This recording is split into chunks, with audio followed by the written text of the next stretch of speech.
اور کاروبار کا مرکز ہے۔ شینزین میں مکمل لاک ڈاؤن نافذ کر کے 20 مارچ تک کے لیے پبلک ٹرانسپورٹ بھی بند کر دی گئی ہے، جبکہ شہریوں کا 3 مرحلے میں کورونا ٹیسٹ کیا جائے گا۔ واضح ہے کہ کورونا سب سے پہلے چین میں 2019 کو سامنے آیا تھا، جس کے بعد یہ مہلک وائرس پوری دنیا میں پھیل گیا اور اب تک مجموعی طور پر 60 لاکھ سے زائد ہلاکتیں ہو چکی ہیں۔ دوسری جانب سابق امریکی صدر براک اوباما کورونا میں مبتلا ہو گئے۔ سابق امریکی صدر براک اوباما کا ٹویٹ میں کہنا تھا کہ ان کا کورونا ٹیسٹ مثبت آیا ہے۔ کچھ روز سے معمولی علامات محسوس ہونے پر کورونا ٹیسٹ کروایا تھا۔ روسی فوج نے پولینڈ کی سرحد پر یوکرین کے فوجی اڈے پر 30 میزائل داغے، جس کے نتیجے میں 35 افراد ہلاک اور 134 زخمی ہو گئے۔ مزید جانتے ہیں اس رپورٹ میں۔ روسی فوج نے پولینڈ کی سرحد پر یوکرین کے فوجی اڈے پر 30 میزائل داغے، جس کے نتیجے میں 35 افراد ہلاک اور 134 زخمی ہو گئے۔ عالمی خبر رساں ادارے کے مطابق پولینڈ سے محض 25 کلومیٹر دوری پر واقع یوکرین کے شہر یافروف میں ملک کے سب سے بڑے فوجی اڈے پر روسی طیاروں نے حملہ کر دیا۔ خیال رہے کہ 140 مربع میل پر محیط اس فوجی اڈے میں یوکرینی اہلکاروں کو تربیت دینے کے لیے نیٹو کے ٹرینر بھی موجود رہے ہیں۔ یافروف کے گورنر میکسیکم کوزیٹسی نے میڈیا کو بتایا کہ روسی طیاروں نے Yavoriv international centre for peacekeeping and security پر 30 راکٹ داغے، جن میں کچھ کو فضا میں ہی تباہ کر دیا گیا، تاہم زیادہ تر فوجی اڈے میں گرے۔ گورنر میکسیکم کوزیٹسکی کے مطابق روسی فوج کے حملے میں 35 افراد ہلاک اور 134 زخمی ہوئے، تاہم انہوں نے یہ واضح نہیں کیا کہ ہلاک اور زخمی ہونے والوں میں کوئی غیر ملکی یا نیٹو اہلکار بھی شامل ہے۔ واضح رہے کہ روس کا یہ پہلا حملہ ہے جو یوکرین کے مغربی علاقے اور یورپی یونین کے رکن ملک پولینڈ کے قریب کیا گیا ہے، تاہم اب تک یورپی یونین اور پولینڈ نے اس حملے پر رد عمل نہیں دیا ہے۔ دوسری طرف امریکہ اور روس میں براہ راست تصادم کے خدشات میں اضافہ ہو گیا۔ امریکہ نے یوکرین کو مزید ہتھیار فراہم کرنے کا اعلان کیا ہے۔ روس نے یوکرین کو بھیجے گئے اسلحے کی کھیپ تباہ کرنے کی دھمکی دے دی۔ روس نے امریکہ کو خبردار کیا ہے کہ وہ یوکرین کو ہتھیار دینے سے باز رہے۔ روس نے کہا ہے کہ یوکرین کو پہنچنے والے اسلحے کی کھیپ تباہ کر دیں گے۔ وائٹ ہاؤس نے یوکرین کے لیے مزید $20 کروڑ فوجی امداد کا اعلان کیا ہے۔ روسی طیارے اور ٹینک تباہ کرنے کے حامل میزائل بھی یوکرین بھیجے جائیں گے۔ روسی وارننگ کے بعد امریکہ اور روس میں براہ راست تصادم کے خدشات میں اضافہ ہو گیا ہے۔ یوکرین میں لڑنے کے لیے روس نے شامی رضاکار بھرتی کرنے کا فیصلہ کر لیا۔ غیر ملکی میڈیا رپورٹس کے مطابق روسی صدر ولادیمیر پوٹن نے اعلان کرتے ہوئے کہا کہ شامی رضاکار یوکرین میں روسی فوج کے شانہ بشانہ لڑ سکتے ہیں۔ یوکرینی صدر کا کہنا تھا کہ پوٹن 16,000 رضاکار یوکرین بھیجنے کا فیصلہ کر چکے ہیں۔ ماسکو نے شام کو تباہ کیا اور اب وہاں سے قاتلوں کو بھرتی کر رہا ہے۔ ادھر امریکی صدر جو بائیڈن نے روسی ہیرو مشروبات اور سمندری خوراک پر پابندی لگاتے ہوئے کہا کہ یوکرین میں براہ راست مداخلت کے امکان کو رد کر دیا ہے۔ وائٹ ہاؤس میں پریس کانفرنس کرتے ہوئے جو بائیڈن نے کہا کہ نیٹو کو روس کے خلاف کھڑا کرنا تیسری جنگ عظیم کا آغاز ہوگا۔ ہم یوکرین میں روس کے خلاف جنگ نہیں لڑیں گے۔ امریکی صدر کا مزید کہنا تھا کہ روس نے کیمیائی ہتھیار استعمال کیا تو سنگین نتائج بھگتنا ہوں گے۔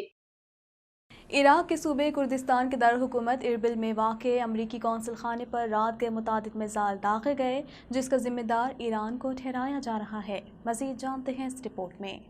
عراقی شہر اربل میں واقع امریکی قونصل خانے پر متعدد بیلسٹک میزائل داغ دیے گئے۔ حملے میں کوئی جانی نقصان نہیں ہوا۔ غیر ملکی میڈیا کے مطابق عراق کے صوبے کردستان کے دارالحکومت اربل میں واقع امریکی قونصل خانے پر رات گئے متعدد میزائل داغے گئے، جس کا ذمہ دار ایران کو ٹھہرایا جا رہا ہے۔ امریکی ذمہ داروں کا کہنا ہے کہ امریکی قونصل خانے میں داغے گئے میزائل ایران کی جانب سے فائر کیے گئے، جس میں کوئی جانی نقصان نہیں ہوا۔ چند روز قبل شام میں اسرائیل کے فضائی حملوں میں ایرانی فوجیوں کی شہادت ہوئی تھی، جس پر ایران نے بدلہ لینے کا عندیہ دیا تھا۔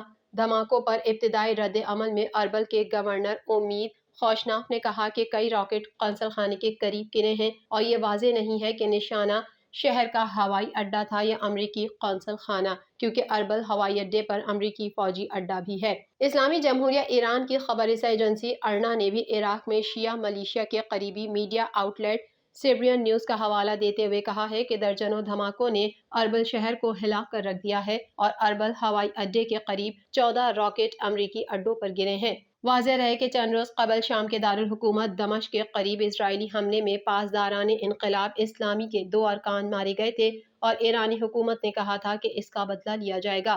اس سے قبل جنوری 2020 میں جنرل قاسم سلیمانی کی امریکی فضائی حملے میں شہادت کے بعد ایران نے امریکی فضائی اڈوں کو 1 درجن سے زائد بیلسٹک میزائلوں سے نشانہ بنایا تھا۔